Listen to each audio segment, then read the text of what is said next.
Bismillahirrahmanirrahim. Assalamualaikum warahmatullahi wabarakatuh. Alhamdulillahi rabbil alamin. Allahumma lakal hamdu anta qayyimus samawati wal ardi wa man fihinna. Walakal hamdu anta nurus samawati wal ardi wa man fihinna. Walakal hamdu anta malikus samawati wal ardi wa man fihinna. Walakal hamdu antal wa'du wa wa'dukal haqqu wa liqa'ika haqqun wal jannatu haqqun wan naru haqqun wan nabiyyuna Muhammadin sallallahu alaihi wasallam haqqun was sa'atu haqqun. Ashhadu an la ilaha illallah wahdahu la syarikalah wa ashhadu anna sayyidana Muhammadan abduhu wa rasuluh. Allahumma salli ala sayyidina Muhammadin wa ala ali sayyidina Muhammadin bi'adadi kulli da'in wa dawa. Amma ba'd. Alhamdulillah, Bapak Ibu para jamaah Maghrib yang sama-sama dirahmati oleh Allah, malam hari ini sudah sepantasnya kita bersyukur kepada Allah Subhanahu wa taala, karena malam ini kita masih diberikan oleh Allah kenikmatan. Bapak Ibu sekalian, malam ini setidaknya ada dua kenikmatan yang kita rasakan. Yang pertama, kita diberikan oleh Allah yang namanya nikmat kesehatan. Yang kedua, kita diberikan oleh Allah yang namanya nikmat kesempatan. Kira-kira yoni dijaji angka surata ya. Dena hadiri pada di mana ko masigi padahal sehat-sehat moy. Tapi mereka tidak memiliki kesempatan. Itulah semoga mereka tidak bisa hadir bersama dengan kita. Ataukah sebaliknya, ada keluarga kita yang mungkin memiliki kesempatan yang banyak, tapi mereka dalam keadaan yang kurang sehat. Itu pula lah yang kemudian mengakibatkan mereka tidak bisa hadir bersama dengan kita. Karena itu kehadiran kita semua pada malam hari ini, karena Allah memberikan kita dua kenikmatan tadi. Yang pertama, Allah berikan kepada kita kesehatan. Yang kedua, kita diberikan oleh Allah yang namanya kesempatan. Maka patutlah semua kita untuk mensyukuri apa yang telah Allah berikan kepada kita. Apalagi malam hari ini Bapak Ibu sekalian, kita hadir di tempat ini sesuai dengan agenda kita. Kita hadir dalam rangka berbagi Bapak Ibu sekalian terkait dengan persoalan-persoalan keagamaan. Ada sebuah riwayat dari Rasulullah sallallahu alaihi wasallam. Pernah suatu ketika Nabiullah Muhammad sallallahu alaihi wasallam keluar dari rumahnya menyeberang ke Masjid Nabawi ketika itu. Di dalam masjid beliau melihat ada dua kelompok sahabatnya yang sedang berkumpul.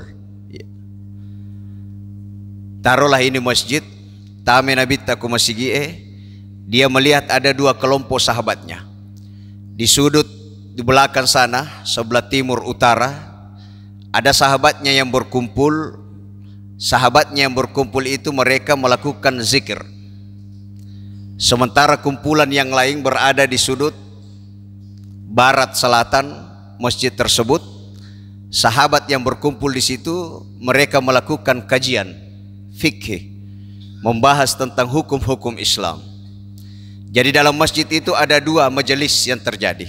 Satu majelis zikir, yang satu majelis ilmi. Lalu ketika itu Rasulullah mendekati sahabatnya yang melakukan kajian fikih. Lalu kemudian bergabung di tempat itu.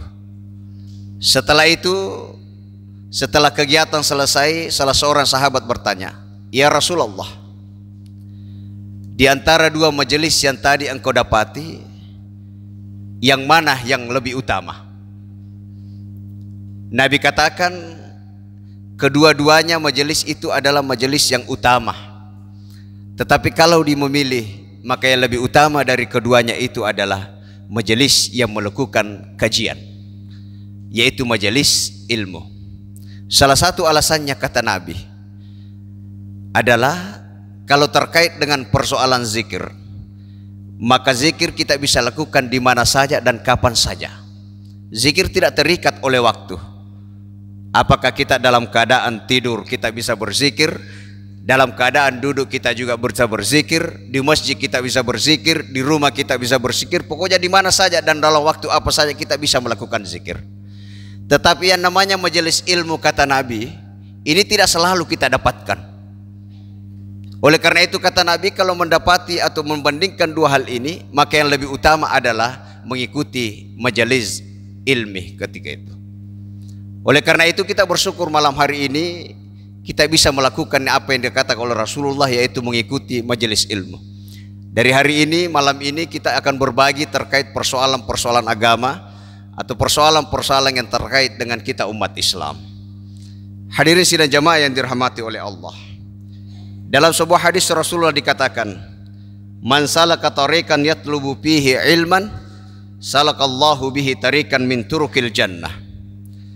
Rasulullah mengatakan, barang siapa yang menempuh jalan untuk menuntut ilmu, dia selalu hadir dalam sebuah majelis ilmi, kata Allah, maka Allah akan memudahkan jalannya untuk menuju surga. Mudah-mudahan kehadiran kita semua pada malam hari ini sebagai salah satu jalan untuk memudahkan kita menuju kepada surga insyaallah. Amin ya rabbal alamin. Hadirin sidang jamaah yang dirahmati oleh Allah. Selanjutnya salawat dan salam kita kirimkan ke hadirat Nabiullah Muhammad sallallahu alaihi wasallam beserta istri beliau, beserta keluarga beliau, sahabat-sahabat beliau yang selama ini selalu istiqamah, selalu komitmen dalam memperjuangkan ajaran agama Allah, yaitu Islam. Hari ini kita bisa mendapati Islam adalah sesuatu yang berbahagia bagi kita semua. Karena itu mari kita selalu senantiasa komitmenkan diri untuk selalu berada dalam keislaman dan mati pun dalam keadaan Islam. Hadirin sidang jamaah maghrib yang dirahmati oleh Allah. Hari ini dalam kalender Hijriah kita masih berada dalam bulan Rajab. Kita berada di akhir bulan Rajab. Tepatnya mungkin hari ini kita berada pada tanggal 25 Rajab. Kalau secara kalender nasional, hari Senin nanti tepatnya tanggal 27 Rajab atau tanggal 26 Rajab atau malam 27 Rajab, kita akan melaksanakan yang namanya peringatan Isra Mi'raj. Oleh karena itu malam ini saya ingin berbagi kepada kita semua terkait hal-hal sekitar persoalan Isra wal Mi'raj. Hadirin sidang jamaah yang dirahmati oleh Allah. Dalam sebuah ayat Allah Subhanahu wa taala berfirman, A'udzu billahi minasyaitonir rajim. Bismillahirrahmanirrahim. Subhanalladzi asra bi 'abdihi lailan minal masjidil harami ilal masjidil aqsa alladzi barakna haulahu linuriyahu min ayatina innahu huwas samiul basir. Ayat ini menjelaskan bagaimana Allah memperjalankan Rasulullah sallallahu alaihi wasallam dari Masjidil Haram ke Masjidil Aqsa yang kemudian diteruskan ke langit ketujuh atau yang disebut dengan Sidratul Muntaha. Asra. Tapi dalam ayat ini ada satu kalimat yang ingin kita jelaskan sedikit, yaitu kata-kata lailan. Aga batuan nairo lailan. Lailan ini menurut ahli tafsir kata yang menunjukkan perjalanan singkat. Jadi perjalanan yang dilakukan oleh Rasulullah dalam Isra Mi'raj itu adalah perjalanan yang singkat dan itu dilakukan pada malam hari. Pertanyaannya adalah, kenapa Allah memperjalankan Rasulullah pada malam hari? Kenapa tidak pagi hari? Kenapa tidak siang hari? Syekh Jalaluddin As-Suyuti dalam sebuah kitabnya beliau mengatakan ada beberapa alasan mengapa Allah melakukan Isra kepada Rasulullah itu dilakukan pada malam hari. Antara lain alasan yang beliau kemukakan, yang pertama karena malam adalah waktu yang tepat untuk melakukan yang namanya khalwat. Khalwat itu adalah menyepi atau waktu yang tepat untuk kemudian kita lebih khusyuk melakukan sesuatu. Itu malam hari, kata Jalaluddin As-Suyuti. Lalu alasan yang kedua kata beliau, karena malam itu adalah waktu yang mulia, kata beliau. Kenapa dikatakan malam waktu yang mulia? Karena ternyata banyak peristiwa yang dialami oleh para nabi sebelum Nabi Muhammad itu terjadi pada malam hari. Contoh, Nabiullah Ibrahim alaihissalam untuk pertama kalinya mencari Tuhan itu dilakukan pada malam hari. Dalam Al-Quran kita bisa mendengarkan dan bisa membaca bagaimana ketika Nabiullah Ibrahim melihat bintang, nitai bintangnya, lalu kemudian dalam hatinya Nabi Ibrahim mengatakan, oh iya nak apa ya senge Tuhannya. Tapi ketika besok malamnya dia melihat bulan yang lebih besar dan lebih terang, lalu kemudian Nabi Ibrahim dalam hatinya mengatakan, yang kemarin itu bukanlah Tuhan, ini baru Tuhan. Inilah sejarah pertama kalinya Nabi Ibrahim mencari Tuhan, itu terjadi pada malam hari. Nabi Yakub alaihissalam, beliau juga diterima doanya bersama dengan para nabi lainnya, itu pada malam hari, kata Syekh Jalaluddin As-Suyuti. Lalu kemudian alasan selanjutnya adalah karena malam adalah waktu turunnya wahyu pertama. Jadi wahyu pertama yang turun kepada Rasulullah SAW itu terjadi pada malam hari.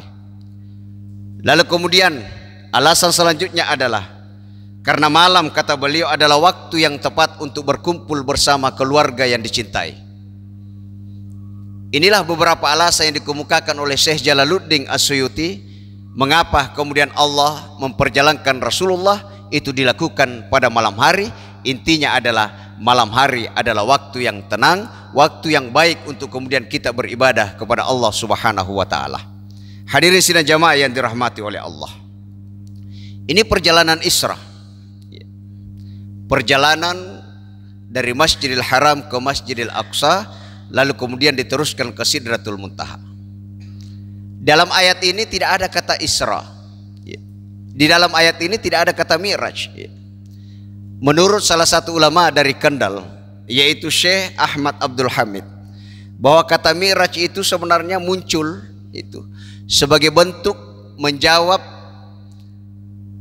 protes daripada langit, ya, ketika dia bertikai dengan bumi. Ya. Jadi dalam sejarah menurut Syekh Abdul Hamid, ya, bumi dan langit ini sebelumnya saling mengejek. Ya. Bumi mengatakan bahwa bumi ini adalah tempat yang paling mulia. Kenapa? Karena bumi ini adalah tempatnya Rasulullah SAW tinggal. Akhirnya apa? Langit, kata Syekh Ahmad Abdul Hamid, langit berdoa kepada Allah, ya Allah, berilah kesempatan agar supaya Nabiullah Muhammad SAW juga bisa singgah dan pergi ke langit. Akhirnya terjadilah peristiwa yang namanya Isra Mi'raj, di mana Allah memperjalankan Rasulullah sampai melewati 7 langit sampai kepada Sidratul Muntaha. Hadirin sidang jamaah yang dirahmati oleh Allah. Lalu kemudian pertanyaan selanjutnya adalah mengapa Allah melakukan Isra kepada Rasulullah SAW? Untuk apa beliau lakukan itu? Allah lakukan itu kepada Rasulullah. Dalam sebuah riwayat dikatakan, coba kita bayangkan Bapak Ibu sekalian, ya, kalau kita berada pada kondisi Rasulullah SAW, kita hidup di sini misalnya Pak ya Ibu, kita hidup di Cengkong, kemudian tetangga kita ini setiap harinya tidak pernah senang kepada kita. Tetangga kita ini setiap harinya mengejek kita, baik melalui tindakan dan ucapan, ya, cobi-cobiki, nakadaiki, narempaki dan sebagainya. Ya. Kalau itu kemudian terjadi pada diri kita, setiap hari itu terjadi, lalu tiba-tiba ada orang datang kepada kita menawarkan sesuatu. Orang ini sudah kaya, jabatannya tinggi, disegani di sekitar masyarakat, dia panggil kita, lalu dia bawa kita ke rumahnya. Ya. Lalu di rumahnya beliau itu kita disuguhkan makanan, kita dilayani dengan baik. Maka bagaimana perasaan kita? Kalau itu yang terjadi pada diri kita, pertanyaannya adalah apakah kita tetap mau tinggal bersama dengan orang yang baik kepada kita itu, ataukah kita rela kembali ke tempat kita di mana tetangga kita tidak menyukai kita? Ya, pertanyaan yang saya ajukan kepada kita semua. Saya yakin jawaban kita umumnya akan mengatakan, saya akan tinggal bersama dengan orang yang melayani saya dengan baik. Tidak mau lagi kita kembali ke tempat ini. Beginilah situasi yang dirasakan oleh Rasulullah. Bagaimana Rasulullah ketika itu disebut sebagai Ammul Husn, hari kesedihan. Kenapa dikatakan sebagai tahun kesedihan? Ya, ada beberapa alasan. Yang pertama, pada tahun itu Rasulullah SAW ditinggalkan oleh pamannya yang bernama Abu Talib.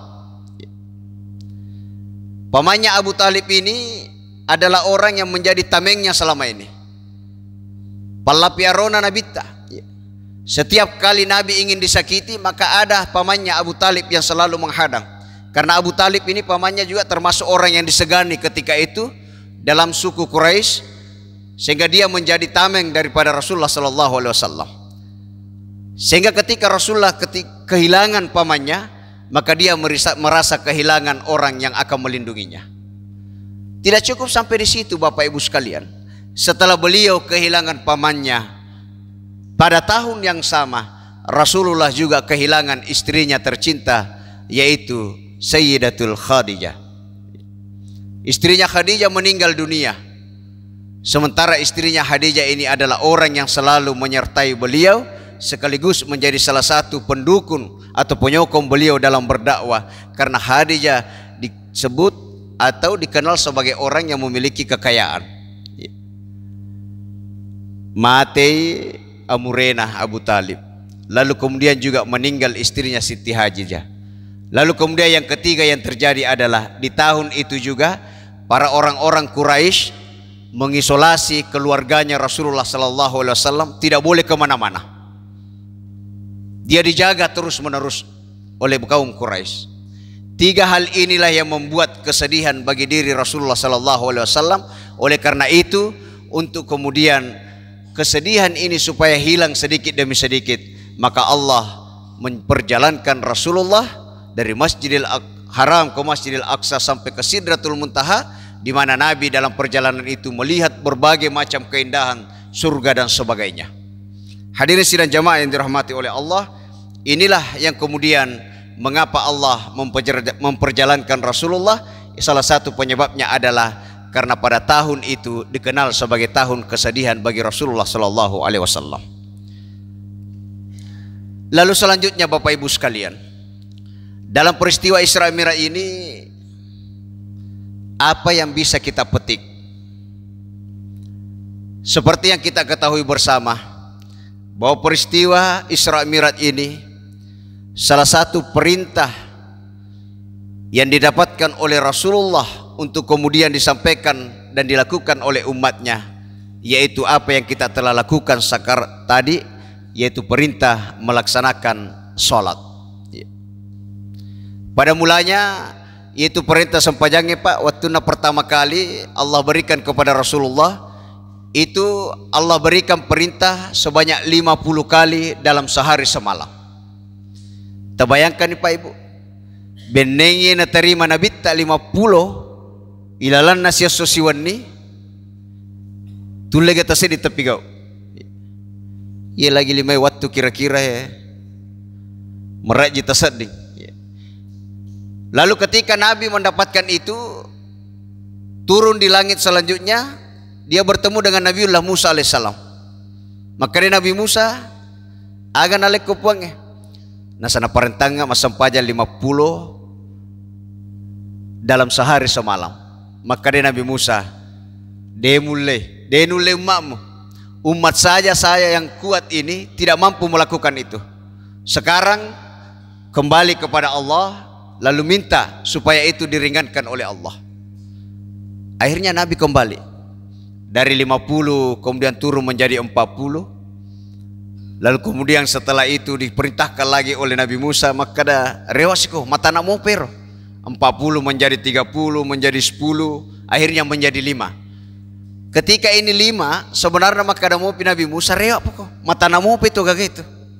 Tapi aga nasa Nabi tak mata anak masiri nak mangololori puangnya.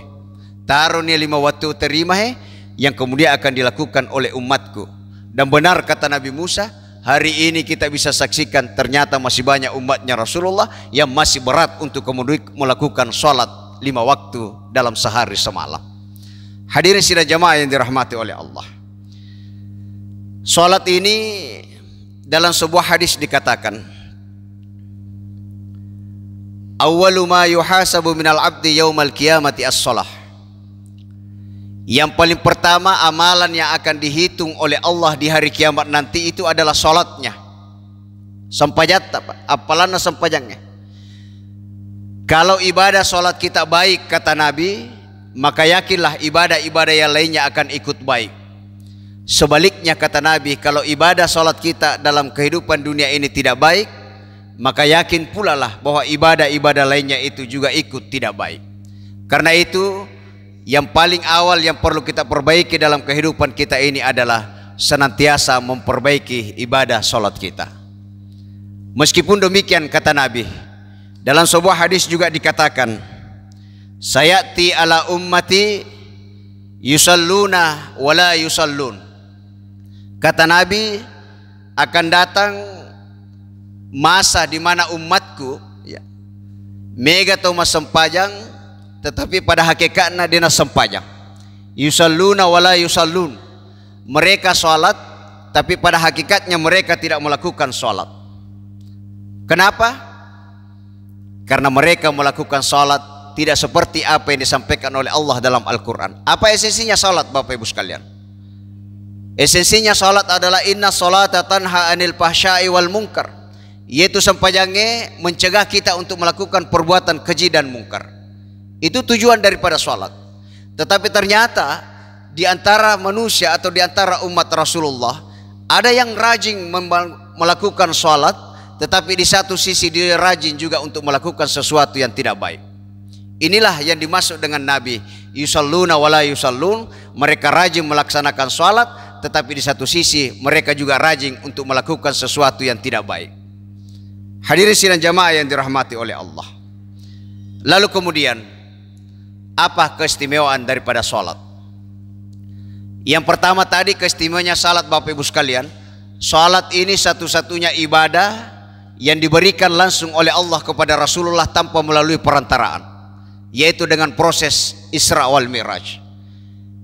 Kalau puasa itu adalah perintah Allah melalui malaikat Jibril alaihissalam. Haji pun demikian dan sebagainya. Tapi satu-satunya ibadah yang diberikan langsung oleh Allah kepada Nabiullah Muhammad, yaitu ibadah melaksanakan sholat 5 waktu. Itu artinya apa? Itu artinya bahwa ibadah sholat adalah ibadah yang sangat penting dilakukan oleh umat muslim. Selanjutnya apa? Selanjutnya keistimewaan sholat Bapak Ibu sekalian. Di dalam sholat inilah mungkin satu-satunya ibadah yang di dalamnya sudah mengandung yang namanya rukun Islam. Ada berapa rukun Islam anak-anakku? Ada berapa rukun Islam? 6? Tak tambah dia. Ada berapa? 5 rukun Islam ya. Nah, itu semua ada dalam salat. Coba kita lihat. Yang pertama apa? Rukun Islam ada 5. Pertama apa? Baca Yasin.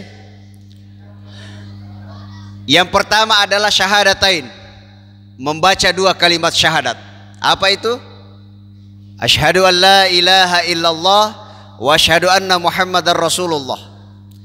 Apakah syahadat ini ada di dalam salat? Ada. Di mana letaknya? Ketika kita melakukan tahiyat, di situ kita membaca syahadat, asyhadu an la ilaha illallah wa asyhadu anna Muhammadar Rasulullah. Ini bukti pertama bahwa rukun Islam yang pertama yaitu syahadatain itu ada di dalam ibadah salat. Syahadatain atau biasa juga orang mengatakan kalimat la ilaha illallah adalah kalimat yang sangat penting di dalam Islam, karena itu akan menandakan sebagai bukti bahwa orang tersebut beragama Islam. Bahkan dalam sebuah hadis dikatakan, kalau sekiranya langit dan bumi beserta dengan isinya ini ditempatkan dalam satu timbangan ya, lalu kemudian kalimat la ilaha illallah atau syahadatain ditempatkan dalam timbangan yang lainnya, kata Nabi, kita akan melihat bagaimana kalimat la ilaha illallah dan asyhadu an la ilaha illallah itu lebih berat dibandingkan dengan bumi, langit beserta dengan isinya. Selain Rasulullah sallallahu alaihi wasallam pernah suatu waktu ditanya oleh seorang sahabat, "Ya Rasulullah, alaisa la ilaha illallah miftahul jannah?"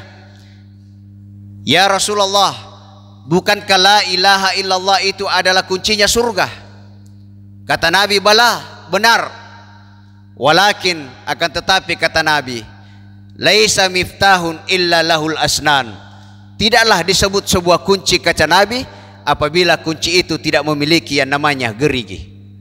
Artinya apa? Yaitu biasa kunci pangkai sinna. Kata Nabi, tidak disebut kunci kalau dia tidak punya gerigi.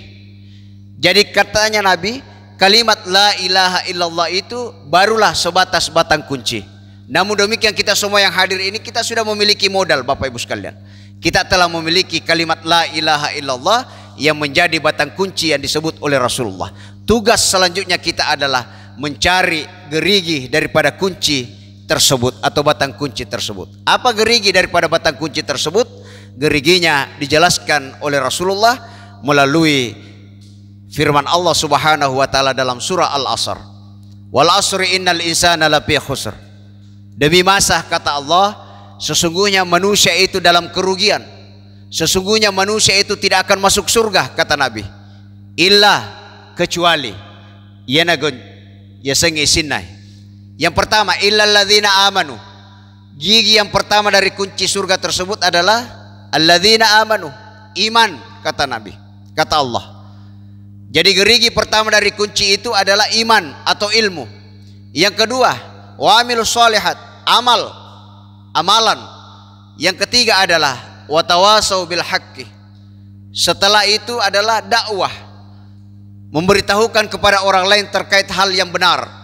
Yang ketiga, yang keempat adalah wa tawasau bis sabri, yaitu yang namanya sabar. Artinya apa? Sebagai umat muslim, 4 hal ini haruslah kita lakukan dalam kehidupan kita untuk menyempurnakan batang kunci kita. Yang pertama adalah dengan keimanan. Keimanan itu bisa kuat apabila kita sertai dengan ilmu. Setelah kita mendapatkan ilmunya, maka tugas selanjutnya adalah mengamalkan ilmu yang kita dapatkan. Setelah kita amalkan, tugas selanjutnya adalah mendakwahkan atau menyampaikan itu kepada orang lain. Tetapi mohon maaf Bapak Ibu sekalian, dalam persoalan dakwah ini, kata ulama kita, bagi mereka yang berdakwah atau yang menjadi mubalik, ada 2 hal yang harus diperhatikan.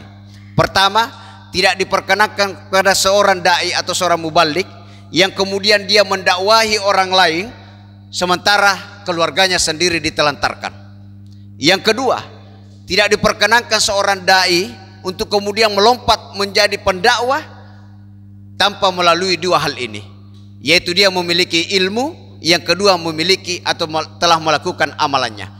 Kalau seorang dai melakukan dakwah lalu tidak melalui 2 hal ini, maka dai yang seperti itu pada akhirnya tidak akan memberikan kedamaian kepada masyarakat, tapi justru sebaliknya akan memberikan kesesatan kepada masyarakat karena dia tidak disertai dengan ilmu dan tidak mengamalkan apa yang disampaikan oleh ilmu tersebut.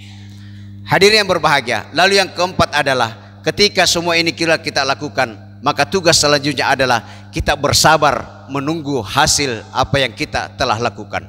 Inilah 4 gerigi yang harus kita lengkapi agar supaya batang kunci kita ini bisa sempurna, sehingga kita bisa membuka kunci surga itu dengan baik insyaallah. Ini yang pertama,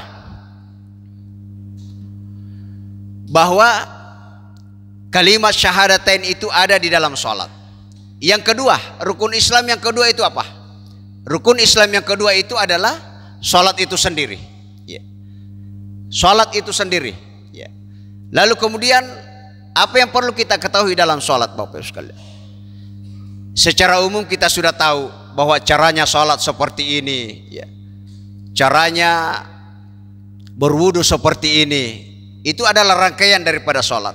Meskipun demikian, banyak hal sebenarnya dalam sholat ini yang masih perlu kita perbaiki. Antara lain adalah persoalan bacaan Al-Quran. Bahwa dalam sholat ini ada namanya bacaan Al-Quran, khusus yang diwajibkan adalah Al-Fatihah. Karena itu kita perlu perbaiki diri dalam membaca suratul Fatihah supaya sholat kita ini bisa sempurna. Yang kedua apa? Ada banyak hal yang disunahkan oleh Rasulullah SAW dalam persoalan sholat. Ya. Saya biasa melihat Bapak Ibu sekalian, ya, di masjid Raya, ya, itu masjid saya. Itu di situ ada kelompok-kelompok Bapak Ibu sekalian. Kelompok-kelompok tuh, terutama ibu-ibunya yang di belakang biasanya. Ya. Apa yang mereka lakukan? Ya. Itu biasa kalau kita masuk setiap harinya, kita akan melihat wajah yang sama duduk di depan. Kenapa? Ternyata iro onrana yolo pak purana kapling. Iya onraku dinawa ditolem maleh. Iya onraku dinawa ditolem maleh.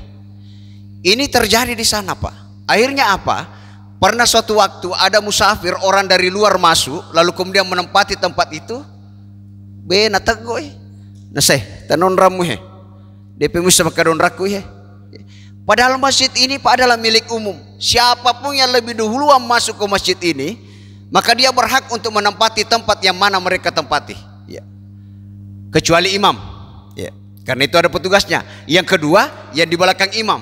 Nah, ini juga perlu diperhatikan Bapak Ibu sekalian. Tidak sembarang orang yang harus berada di belakang imam. Kenapa? Sebab suatu waktu nareko berhalangan imam, matangang imam pasampajan nat berhalangan. Kalau orang yang tidak paham berada di belakang imam, bisa bubar itu sholat Pak. Ya misalnya imam tak pamattu dia tu agagi tak pernah salai. Ya kuirmundina dina pahangi tak pamatebam kada lari mangi nasang. Ya. Maroce sepajang. Tapi kalau orang yang paham, maka dia akan maju menggantikan imam yang tadi berhalangan. Oleh karena itu dalam sholat ini Pak, tidak sembarang yang mesti berada di belakang imam. Mereka yang paham tentang tata cara menggantikan imam adalah orang-orang yang berhak berada di belakang imam. Selebihnya ini silahkan Pak. Ya. Bahkan Nabi dalam sebuah hadisnya, ada beberapa hadis, disunahkan kita ini Bapak Ibu sekalian untuk berpindah-pindah tempat dalam pelaksanaan sholat. Ya kupura sike kue, matu ko sike sempajaloro kosi, sempajanganu kosi. Bahkan kalau perlu ini kita sudah kelilingi semua. Itu tujuannya apa?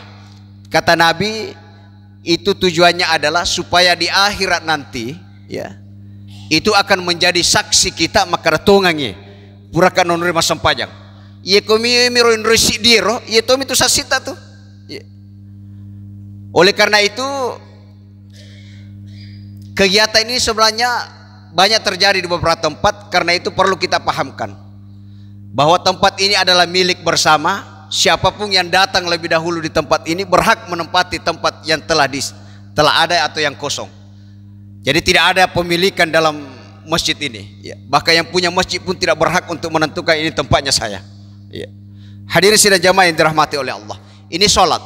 Ya. Lalu kemudian yang ketiga, rukun Islam yang ketiga itu apa? Berpuasa ya pada bulan Ramadan. Ya. Berpuasa itu intinya apa? Berpuasa itu intinya adalah menahan diri, ya, dari makan, minum atau sesuatu yang bisa membatalkan puasa. Intinya apa? Kita perlu korban waktu untuk kemudian kita melakukan puasa, mulai menahan dari pagi sampai sore hari. Demikian pula dengan ibadah sholat. Kita butuhkan sedikit waktu untuk kemudian dikorbankan, ya, dalam rangka melaksanakan yang namanya ibadah sholat. Dan dalam puasa itu hal yang paling penting kita hindari adalah mulut Bapak Ibu. Mulut ini dihindari dari makan, dihindari dari minum, termasuk menghindarkan diri dari menyampaikan sesuatu yang bisa menyakiti perasaan orang lain, atau dalam kalimat fikih disebut dengan hafizul lisan, menjaga lidah kita. Hari ini Bapak Ibu sekalian, megalak ada kejadian, peristiwa terjadi, pembunuhan terjadi, itu semua diawali daripada mulut. Sekarang kalau kita baca media sosial Bapak Ibu sekalian, megalak ada kata-kata yang tidak baik, saling ujar kebencian, ya, hoaks terjadi. Itu karena apa? Itu dimulai dari mulut. Sehingga ulama kita mengatakan, meskipun itu dalam bentuk SMS dan sebagainya, itu dikategorikan masuk dalam kategori hafizil lisan, ketidakmampuan kita untuk menjaga lisan. Terkait dalam hal ini ada sebuah riwayat yang membicarakan tentang bagaimana pentingnya lidah. Riwayat ini bercerita tentang Luqmanul Hakim. Luqmanul Hakim ini suatu waktu dia diperintahkan oleh tuannya. Maka wahai Luqman, Loka koko kondang bembe, ya, pilih satu kambing, lalu sembelih kambing itu, kemudian bawakan kepada saya bagian yang menurutmu terbaik daripada kambing itu. Akhirnya Luqmanul Hakim pergilah ke kandang kambing. Dia pilihlah satu kambing, lalu beliau sembelih, lalu dia bawakan bagian yang terbaik menurut Luqmanul Hakim. Apa yang dia bawakan kepada tuannya? Luqmanul Hakim membawakan lidah kambing. Setelah itu tuannya mengatakan, sekarang kau kembali lagi, pilih lagi satu kambing, sembelih lagi, lalu kali ini bawakan kepada saya bagian yang menurutmu paling buruk dari kambing itu. Lo kasih pegang. Dia pilih lagi kambing, dia sembelih, lalu kemudian dia ambil bagian yang menurut Luqmanul Hakim yang paling tidak baik. Apa yang lagi-lagi dibawakan oleh Luqmanul Hakim? Dia bawakan kembali tuannya yang namanya lidah kambing. Akhirnya tuannya mengatakan, wahai Luqmanul Hakim, ada dua perintah yang saya berikan kepada engkau. Yang pertama, saya perintahkan kau untuk memberikan saya bagian yang terbaik dari kambing itu. Yang kedua, saya perintahkan kepada engkau untuk membawakan saya bagian yang terburuk dari kambing itu. Dan kedua-duanya engkau berikan saya satu yang sama, yaitu lidah kambing. Apa maksudnya wahai Luqmanul Hakim? Luqmanul Hakim memberikan penjelasan kepada tuannya. Wahai tuanku, sesungguhnya maksud daripada lidah kambing itu adalah, sesungguhnya manusia ini baik buruknya itu ditentukan oleh lidahnya. Kalau ada manusia yang mampu untuk menjaga lidahnya untuk tidak menyakiti orang lain, maka dia akan menjadi manusia yang paling baik. Sebaliknya, kalau ada orang yang tidak mampu untuk mengendalikan lidahnya sehingga dia bisa menyinggung perasaan orang lain, maka dia akan termasuk orang yang paling buruk perilakunya. Jadi baik buruknya perilaku seseorang, baik buruknya seseorang, salah satunya ditentukan karena lidahnya. Oleh karena itu, kata Nabi, man kana yu'minu billahi wal yaumil akhir falyakul khairan aw liyasmut. Siapa yang beriman kepada Allah dan hari akhir, maka hendaknya dia melakukan atau menyampaikan sesuatu yang baik. Kalau itu tidak mampu dia sampaikan, maka sebaiknya dia diam. Artinya apa? Hadis ini menunjukkan mafhum mukhalafah. Kalau ada orang yang dalam kesehariannya dia selalu menyampaikan sesuatu yang tidak baik, maka kata Nabi, perlu diperiksa keimanannya orang tersebut. Kenapa? Karena orang yang beriman tidak akan melakukan sesuatu yang menyakiti perasaan orang lain. Hadirin sidang jamaah yang dirahmati oleh Allah. Lalu kemudian yang keempat adalah menunaikan zakat. Di dalam sholat juga ada menunaikan zakat. Ya. Menunaikan zakat atau bersedekah itu butuh pengorbanan, baik pengorbanan harta, ya, baik pengorbanan waktu, demikian pula dalam sholat. Seperti yang kami kemukakan tadi, ada pengorbanan yang dibutuhkan untuk melakukan sholat. Lagi hujan, kita mau ke masjid, butuh pengorbanan untuk sampai ke masjid. Jalan tidak baik, butuh pengorbanan untuk kita melalui itu sampai kita ke masjid dan sebagainya. Itulah makna daripada sedekah yang ada dalam ibadah sholat. Dan sedekah ini atau zakat ini adalah sesuatu yang dianjurkan dan diwajibkan bagi kita umat Islam, Bapak Ibu sekalian. Selain zakat yang wajib itu, ada sedekah yang menjadi bagian daripada zakat. Dan sedekah ini Bapak Ibu sekalian, ya, ini adalah sesuatu yang memang betul membutuhkan pengorbanan, tetapi nilainya luar biasa Bapak Ibu sekalian. Bahkan adalah ulama yang mengatakan, ya ko angka tu massidakka, namu angka ilalang atina yasang sifat ria atau melo yasang, itu tetap ada nilainya, kata ulama kita. Apalagi kalau kita ikhlas untuk memberikan kepada orang lain. Oleh karena itu dalam hal bersedekah, ada sebuah hadis yang mengatakan, pernah ketika Nabiullah Ibrahim alaihissalam, lamma bunya baital karim, ya, ketika Nabi Ibrahim alaihissalam beliau selesai membangun Ka'bah, ya, sekarang ini, fasalla alaihi mi'ata fi kulli rubu'in. Setelah selesai itu Nabi Ibrahim alaihissalam beliau melakukan sholat sunnah 1000 rakaat di setiap sudut Ka'bah. Apa sulapana Ka'bah? Berarti 4000 rakaat yang dilakukan oleh Nabiullah Ibrahim, yaitu sholat sunnah. Fauhiya ilaihi, ketika Nabi Ibrahim melakukan ini turun wahyu Allah kepada Nabi Ibrahim. Maka dia puange, ya Ibrahim, sesungguhnya yang engkau lakukan saat ini, yang sholat 1000 rakaat di setiap sudut Ka'bah, kalau engkau tanyakan kepada orang lain, tidak ada yang mengatakan bahwa itu perbuatan yang sia-sia. Pasti semua akan mengatakan bahwa itu adalah perbuatan yang baik. Tapi ketahuilah wahai Ibrahim, ada sesuatu yang lebih baik daripada apa yang kau lakukan saat ini, yaitu adalah bersedekah, kata Allah, kata Nabi. Artinya apa? Sedekah ternyata nilainya masih jauh lebih besar dibandingkan apa yang dilakukan oleh Nabiullah Ibrahim, yaitu melakukan sholat sunnah 1000 rakaat di setiap sudut Ka'bah. Inilah hebatnya dalam bersedekah. Oleh karena itu, dalam hal bersedekah Bapak Ibu sekalian, jangan menunggu kaya untuk kemudian kita bersedekah, tapi sebaliknya, mari kita bersedekah dan mengharapkan agar supaya kita menjadi orang yang kaya. Itulah manfaat daripada sedekah, dan itu ada dalam ibadah sholat. Lalu kemudian yang terakhir, dalam ibadah sholat ada rukun Islam selanjutnya, yaitu naik haji bagi yang mampu. Ya. Artinya apa? Orang yang naik haji kiblatnya adalah ke Baitullah atau tanah haram atau Ka'bah. Orang yang sholat maka dia akan menghadap ke Ka'bah atau Baitullah. Ya. Artinya apa? Dalam ibadah sholat ini ada keterikatan antara ibadah sholat dengan pelaksanaan ibadah haji. Oleh karena itu Bapak Ibu sekalian, sholat ini kemudian menjadi penting. Salah satunya adalah karena mungkin sholat inilah adalah menjadi satu-satunya ibadah yang di dalamnya mengandung rukun Islam yang 5 tersebut. Oleh karena itu kita diperintahkan oleh Allah, oleh Rasulullah Sallallahu Alaihi Wasallam dan Allah Subhanahu Wa Taala untuk senantiasa tidak meninggalkan salat dalam kehidupan kita, karena salat sebagaimana yang kami sampaikan dalam hadis tadi adalah sesuatu yang pertama kali akan dihitung oleh Allah di hari kiamat nanti. Saya kira inilah hal yang bisa kita berbagi pada kesempatan malam hari ini. Mudah-mudahan ada manfaatnya. Lebih dan kurangnya mohon dimaafkan. Wallahul muwaffiq ila aqwamit thoriq, ilallahi turja'ul umur. Wassalamualaikum warahmatullahi wabarakatuh.